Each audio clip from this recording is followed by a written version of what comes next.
सभी को नमस्कार। कैसे हो? अच्छे होंगे सारे। तो विद्यार्थियों, हम पढ़ रहे थे अपना 5वां अध्याय वाक्यली है। और वाक्यली का अर्थ क्या होता है? पहेली। ठीक है, तो 4 श्लोक हो गए थे। आगे देखते हैं।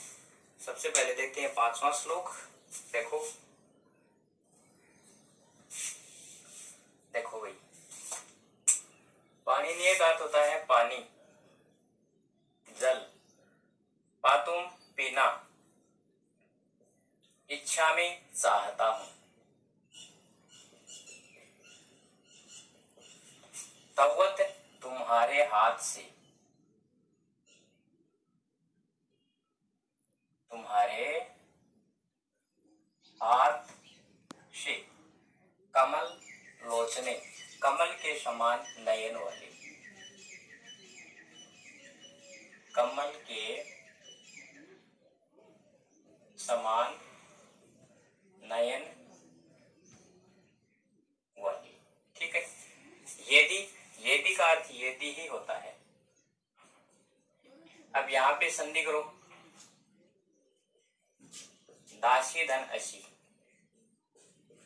दासी का अर्थ होता है दासी और असी हो।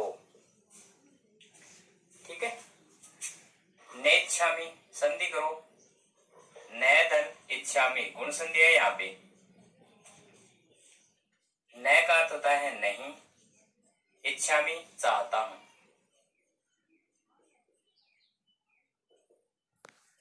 फिर पुनः नय नहीं, दासी धन असी, यही होगा संधि। अर्थ दासी का दासी और असी का हो। पिबामी धन अहम, संधि कर लो, पिबामी धन अहम। पिबामी का अर्थ होता है पिता हूं। अहम का अर्थ होता है मैं। अहम का अर्थ क्या होता है? ऊपर लिखते हैं इसको, मैं। ओके, देखो श्लोक का अर्थ, हे कमल के समान नयन वाली, मैं तुम्हारे हाथ से पानी पीना चाहता हूं। ऊपर वाली लाइन का अर्थ क्या हो गया? हे कमल के समान नयन वाली, मैं तुम्हारे हाथ से पानी पीना चाहता हूं। यदि तुम दासी हो, नहीं चाहता हूं। ठीक है, यदि तुम दासी हो, नहीं चाहता हूं। और यदि दासी नहीं हो, दासी नहीं हो, ठीक है, दासी नहीं हो, मैं जल पीता हूं। दोबारा देखो, हे कमल के समान नयन वाली, मैं तुम्हारे हाथ से पानी पीना चाहता हूं। यदि, यदि तुम दासी हो, नहीं चाहता हूं। ठीक है, दासी नहीं हो, मैं जल पीता हूं, तो मैं जल पीता हूं। ठीक, ये इसका अर्थ है। और इसका एक अर्थ और होता है, यही आपको याद करना है। फालतू में कंफ्यूजन में पड़ोगे, कोई दुख वाली बात नहीं है। ठीक, इसको याद कर लेना। दूसरा देखो, कम, किसको। कम का अर्थ क्या हो गया? किसको। समझान मारा, कृष्ण,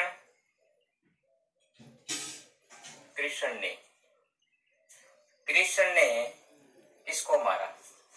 ठीक है, का कौन सी। शीत वाहिनी, शीतल, शीतलता से बहने वाली गंगा नदी।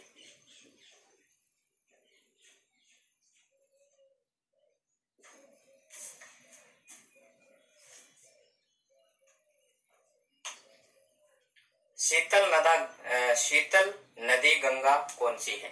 शीतल नदी गंगा कौन सी है, ये पूछा गया है। शीतल नदी गंगा कौन सी है? के कौन। दार पोषण रहता है, पत्नियों के भरण पोषण में लगे हुए। इसका अर्थ क्या हो गया,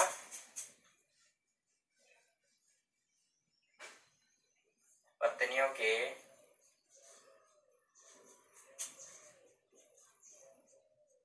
भरण पोषण में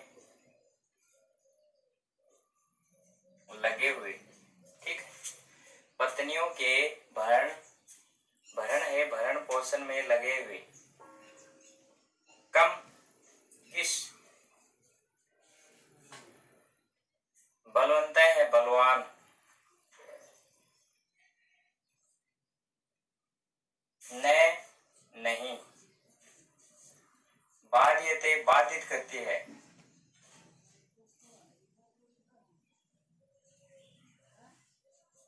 या पीड़ित करती है।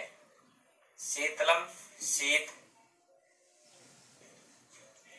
या ठंड, सर्दी। ठीक है, अर्थात इस पहेली में प्रश्न पूछे गए हैं, ऊपर वाले में तो कोई क्वेश्चन है ही नहीं। कृष्ण ने किसको मारा, पहला क्वेश्चन क्या हो गया, कृष्ण ने किसको मारा, कृष्ण ने किसको मारा। क्लियर। दूसरा क्वेश्चन देखो, शीतल नदी गंगा कौन सी है। दूसरा क्वेश्चन आपको ऐसा लग रहा है कि गंगा नाम तो है ही इसमें, फिर नदी कैसे पूछी गई है। देखो इसका जवाब मिलेगा, शीतल नदी गंगा कौन सी है। कौन पत्नियों के भरण पोषण में लगे हुए हैं। तीसरा क्वेश्चन क्या हो गया, कौन पत्नियों के भरण पोषण में लगे हुए हैं।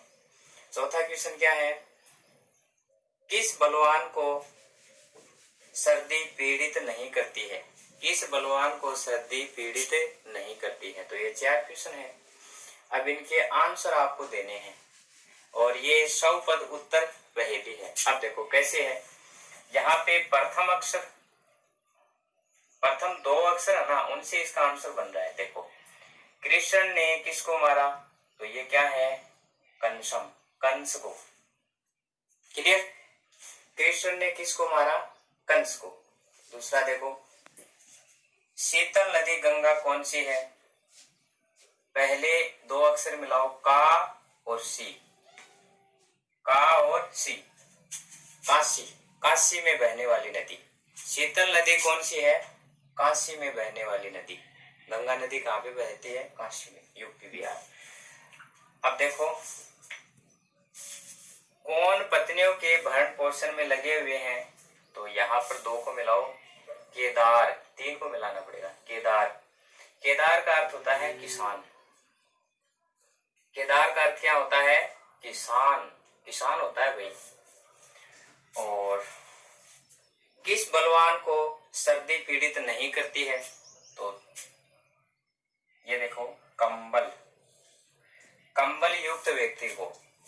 किस बलवान को सर्दी पीड़ित नहीं करती है, कंबल युक्त व्यक्ति को। ठीक है, तो 2 श्लोक हो गए, एक बार दोबारा देख लो। पहले का अर्थ मैंने क्या बताया, कमल के समान नयन वाली मैं तुम्हारे हाथ से जल पीना चाहता हूँ, यदि तुम दासी हो तो नहीं पीता हूँ, यदि दासी नहीं हो मैं जल पीता। ठीक। दूसरा, इसमें 4 क्वेश्चन पूछे गए हैं। पहला है, कृष्ण ने किसको मारा, तो प्रथम 2 अक्षरों से इसका आंसर बन रहा है कंस, कंस को। कृष्ण ने किसको मारा, कंस को। काश और शीतल नदी गंगा कौन सी है, तो काशी, काशी में बहने वाली नदी। तीसरा देखो, कौन पत्नियों के भरण पोषण में लगे हुए हैं, आंसर क्या आ जाएगा, केदार, अर्थात किसान। केदार का होता है किसान। और किस बलवान को सर्दी पीड़ित नहीं करती है, तो कंबल, कंबल युक्त व्यक्ति को। कंबल है तो सर्दी नहीं लगती है ना, तो ये इसके आंसर हो गए। ओके, आगे देखते हैं। देखो, प्रस्तुत पहेली के 2 अर्थ हैं। ठीक है, 7 नंबर की है ना ये, इसके 2 अर्थ हैं। कितने अर्थ हैं, 2, और दोनों ही हम देखेंगे। पहला अर्थ जो है वो तर्क संगत नहीं है, और दूसरा अर्थ है वो तर्कसंगत है। लेकिन इस श्लोक के दोनों अर्थ आपको याद करने हैं और दोनों ही एग्जाम में लिखने हैं, ठीक है, क्योंकि दोनों एक जैसे ही हैं। पहला अर्थ देखते हैं। प्रथम अर्थ देखो, केशव, केशव का अर्थ होता है कृष्ण, भगवान कृष्ण। पतितम गिरा हुआ,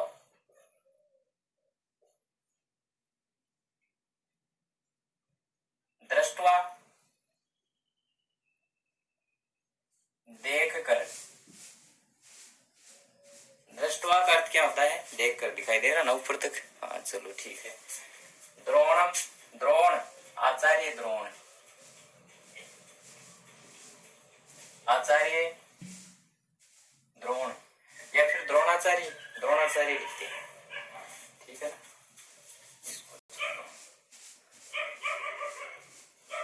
द्रोणाचार्य। हर्ष, हर्षम का अर्थ होता है प्रसन्नता, खुशी। उपागत है हुआ, प्रसन्न हुआ, ठीक है। रुदंती, रोते हैं। कौरवा है कौरव, सर्वे सभी, सर्वे का अर्थ क्या होता है? सभी। हा हा, हा का अर्थ होता है हाय,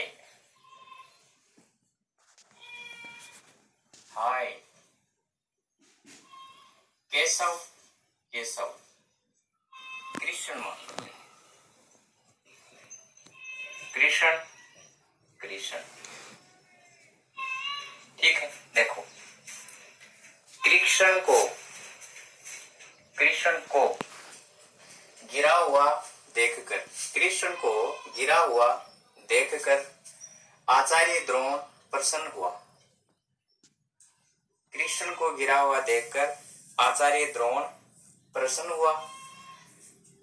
सभी कौरव रोते हैं, हाय कृष्ण, हाय कृष्ण। पहला अर्थ तो ये हो गया। कृष्ण को गिरा हुआ देखकर आचार्य द्रोण प्रसन्न हुआ और सभी कौरव रोते हैं, हाय कृष्ण, हाय कृष्ण। तो पहली बात तो यह है कि भगवान श्री कृष्ण कभी गिरे ही नहीं, गिरे थे ना, और गिर भी जाते तो आचार्य द्रोण क्यों प्रसन्न होते? चलो ये प्रसन्न हो भी जाते तो फिर कौरव प्रसन्न कैसे होते? भाई ये क्यों रोते? भाई कौरव क्यों रोते? ये भी तो प्रसन्न ही होते, इनके विपरीत तो था वो। तो ये अर्थ तर्क संगत नहीं है। दूसरा अर्थ हम देखते हैं। देखो, केशव, इसमें दो शब्द हैं, के और दूसरा कौन सा है? शव। के का अर्थ होता है जल में, क्या होता है? जल में। शव का अर्थ शव ही होता है। पतितम गिरा हुआ, दृष्टवा देखकर, ठीक है। द्रोण, तो फिर यहाँ पे हम दूसरा अर्थ लेंगे, 2 नंबर इसके ऊपर लिख देता हूं, कौवे, कौवे, कौवे होते हैं ना, प्रसन्न हुए। रुदंती, रोते हैं। कौरवा, दूसरा अर्थ क्या हो जाएगा इसका फिर? श्रृगाल। सर्वे सभी, और फिर केशव का अर्थ क्या बताया मैंने? के का अर्थ हो गया जल में, के का अर्थ क्या हो गया? जल में, और शव का अर्थ क्या हो गया? शव। जल में शव, जल में शव, दोबारा जाएगा।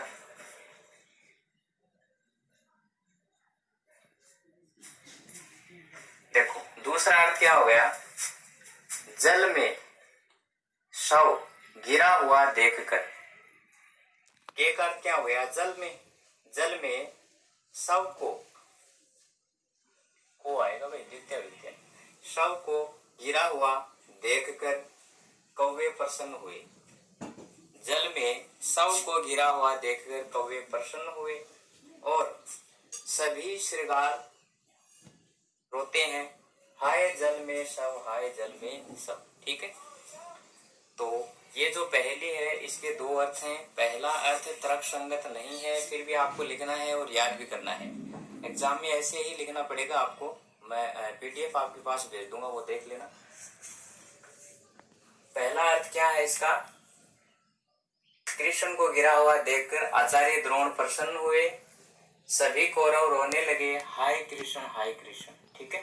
दूसरा अर्थ, जल में शव को गिरा हुआ देखकर कौवे प्रसन्न हुए, सभी श्रृगाल रोते हैं, हाय जल में शव। ठीक है। ओके, बाकी श्लोक हम देखते हैं कल।